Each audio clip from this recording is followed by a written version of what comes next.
Hello students, welcome back to my channel. हमारे channel में आप सभी लोगों का मोस्ट वेलकम है। दोस्तों, आज की वीडियो होगी हमारी प्रेजेंट इंडिफिनिट टेंस का इंट्रोगेटिव सेंटेंस। इसके पहले की वीडियो मैंने प्रेजेंट फिट का अफर्मेटिव नेगेटिव की वीडियो दे दी है। बहुत सारे लोगों ने वॉच किया है और उन्हें अच्छा भी लगा है, तो मैं उन सभी को थैंक्स धन्यवाद करना चाहता हूँ। तो दोस्तों, उसी को देखते हुए आज मैंने प्रेजेंट फिट टेंस के इंट्रोगेटिव सेंटेंस का जो दो रूल होता है, एक येस नो टाइप वाला और दूसरा क्वेश्चन मोड वाला, तो जो भी इसका रूल होता है उसके लिए हमने रूल यहाँ पे लिख दिए हैं।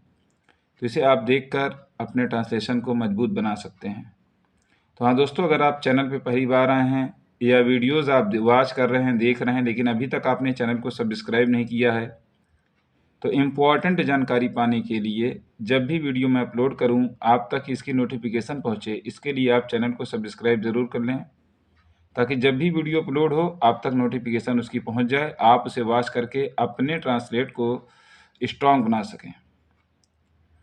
तो चलिए दोस्तों, मैं आपको बताता हूं कि रूल नंबर 1 कैसे काम करता है और किस तरह इसको बनाया जाता है।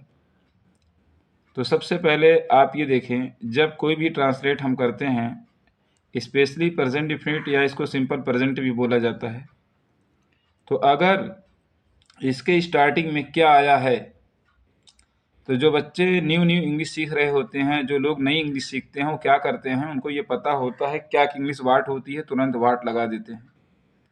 वाट लगाने से ट्रांसलेशन का ही वाट लग जाता है।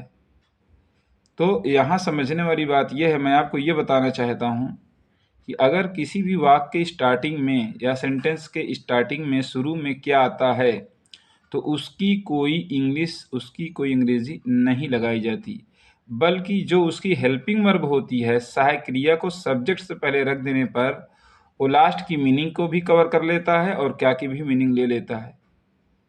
तो और आपको लगाना फिर कहाँ है, रूल नंबर 2 में। क्वेश्चन वर्ड के बाद do does subject verb object, यानी क्वेश्चन वर्ड अगर जैसे मान लीजिए कि यही क्या स्टार्टिंग के बजाय बीच में आ जाता है, तो उसके लिए उसकी इंग्लिश हमको रखना पड़ेगा, नहीं तो फिर गलत हो जाएगा। तो दो कंडीशन है, इसीलिए मैंने यहाँ पर रूल नंबर 1 और रूल नंबर 2 लिख दिया है। रूल नंबर 1 में मैंने लिखा है डू और does, subject verb plus object. Do का प्रयोग प्लूरल के साथ, डज का प्रयोग सिंगुलर के साथ होता है। सब्जेक्ट आपका होगा, वर्ब होगा और ऑब्जेक्ट होगा, इस तरह से आप ट्रांसलेट कर लेंगे। रूल नंबर 2 में जो भी क्वेश्चन वर्ड वाक्य के बीच में आएगा उसकी इंग्लिश सबसे पहले रखना होगा। फिर डज डू जो भी लगेगा आपको, सिंगुलर है तो डज लगाना, प्लूरल है तो डू, और सब्जेक्ट वर्ब ऑब्जेक्ट, लास्ट में क्वेश्चन मार्क लगाना आप लोग नहीं भूलेंगे। ठीक है, तो चलिए दोस्तों, अपने टॉपिक की हम बात करते हैं। जो ट्रांसलेट मैंने दिया है, जैसा कि आप देख रहे हैं यहाँ पर, क्या मैं बाजार जाता हूँ। अब यहाँ पर सब्जेक्ट पहले देखें, ये क्या तो लगा है, ये उसको जाने दें, यहाँ ध्यान दें कि मैं लगा है, तो मैं की इंग्लिश आई होती है और आई प्लूरल नंबर होता है। आपको पता है प्रेजेंट में इसको प्लूरल ही माना गया है, तो इसके पहले क्या लगना चाहिए, डू लगना चाहिए, डस। तो आप सिंपली यही कहेंगे कि सर इसके साथ डू लगना चाहिए, तो चलिए हमने डू लगा दिया। फिर मैं की इंग्लिश हमने आई कर दिया, डू आई। फिर उसके बाद जाने की अंग्रेजी होती है गो। गो मीन्स जाना, कहाँ जाता हूँ, टू। फिर उसके बाद दा, फिर उसके बाद मार्केट, और लास्ट में क्वेश्चन मार्क लगा दो। इसका ट्रांसलेशन हो गया, क्या मैं बाजार जाता हूँ, तो do I go to the market. Translation complete. फिर इस तरह अगला आप देखें, क्या वह पत्र लिखता है, तो इसका हो जाएगा डज होगा ना, तो डज, क्योंकि वह है ना, डज ही। उसके बाद लिखने की इंग्लिश राइट, फिर लेटर का पत्र का लेटर हो जाएगा, तो इसका हो जाएगा does he write a letter, question mark लगा देंगे। फिर अगला क्या है, तीसरा, क्या तुम गीत गाते हो, तो इसका हो जाएगा डू, फिर उसके बाद यू, गाने का सिंग हो जाएगा, उसके बाद है सॉन्ग। ठीक, तो do you sing a song plural था। अब जो 4 मैं दिया हूँ, यहाँ से जो है आपका क्वेश्चन वर्ड स्टार्ट है, यहाँ देखिए बीच में आ गया कहाँ, तो अब इसकी अंग्रेजी आपको लगाना पड़ेगा, वेयर।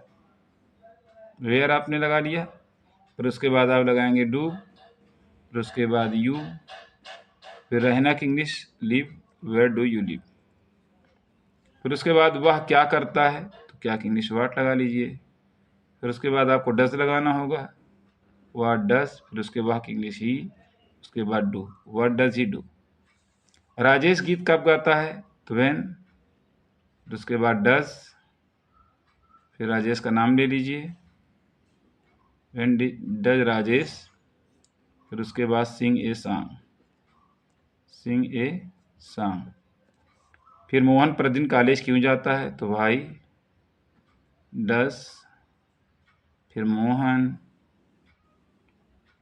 उसके बाद गो टू, उसके बाद कॉलेज, उसके बाद डेली। ठीक है, तो इस तरह से हम ट्रांसलेशन कर लेंगे। क्वेश्चन वर्ड का आए तो उसकी अंग्रेजी पहले लगेगी, स्टार्टिंग में क्या आएगी तो उसको डूडस पहले लगा देना है, तो क्या की इंग्लिश हो जाएगी, क्या के लिए आपको वाट नहीं लगाना है। आइए दोस्तों एक बार फिर से रिवीजन कर दें बच्चों।